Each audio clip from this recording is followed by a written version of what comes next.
What's going on, everyone? Alex here with AGV Auto, also known as FC3 Alex on Instagram. Today is a very special day because this is my first official YouTube video and the official start to my channel. If you found my channel clicking through YouTube, I want to say welcome. For all my followers transferring over from Instagram, I want to tell you guys, thank you guys so much for the love and support that you've given me in such a short period of time. It really means a lot to me. I have a lot of content planned for this channel, so don't forget to subscribe, like, and comment to show some love and let me know what you guys would like to see in future videos. In today's video, I'm going to be doing a car tour and covering what mods I've done so far on my 2020 Si Coupe, so let's get to it. Starting off with the front end, which is by far my favorite angle of the car, I want to point out what's new in the 2020 refresh that Honda did, which are the front vents that have the body color strip, along with Honda Sensing, new fog lights, and LED touring headlights that you can find on Honda's touring models, along with the Type R. In my opinion, Honda killed it with the front end and definitely clutched up. Now, I'm not going to lie, it did take some time for the front ends to grow on me, but I love them now.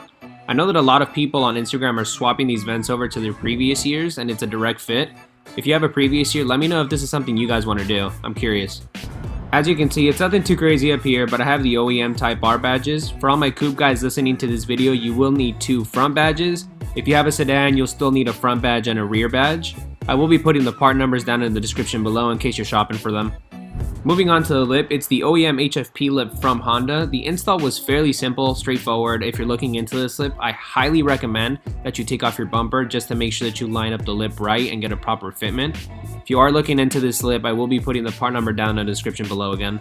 But I think that the lip is so sick just because it's not too flashy, it's not too big, and it matches the red on the badge and the red on the SI so well and really just completes the front end.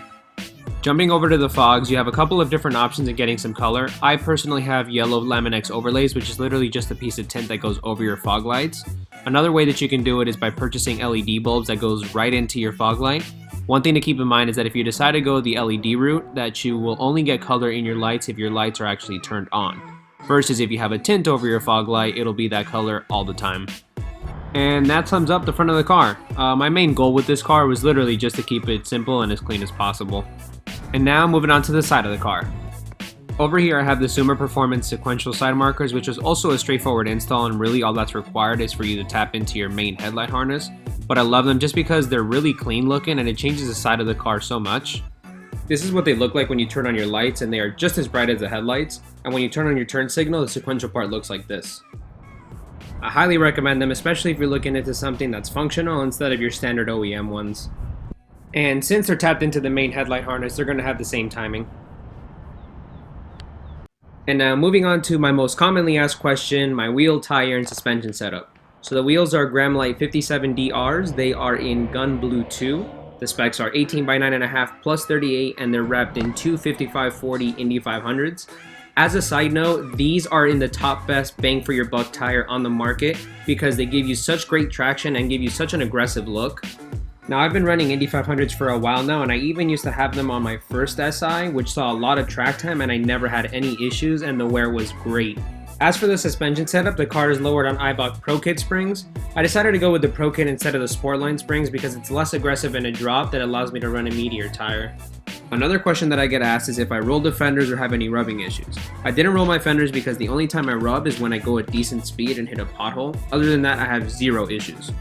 Moving on to the back side of the car, you are going to notice that I have that red Type R badge as I mentioned earlier in the video. As for my exhaust setup, I did used to have the Type R retrofit exhaust.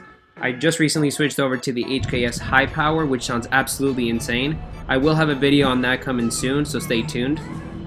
I didn't have an exhaust on my old SI, so I was dying to get one for this one. That's it for the rear end. I've been thinking about wrapping the mirrors and spoiler in carbon. Let me know down in the comments section if I should. Peeking under the hood, I have the PRL Cold Air Street intake. I got the street version because at the time I didn't have a K-tuner, and for those of you that don't know and are looking into the race MAF, you'll need a K-tuner in order to flash. The reason why you need a flash is because the MAF housing on the race intake is a lot bigger, so in the tune it needs to account for the extra airflow that's going through it. For the engine cover, I decided to get one off of eBay just to dress up the engine bay. Taking a look at the interior, you're going to notice that I don't have much, but I did add the HFP red floor mats, and they go really nice with the red 2020 SI seats. So now that we're inside the car, you're going to notice the red badge. This is something I got off of eBay. For those of you that want an OEM badge, the only way to get it is to get an entire airbag off of a Type R, and if you want to purchase one, it's super expensive.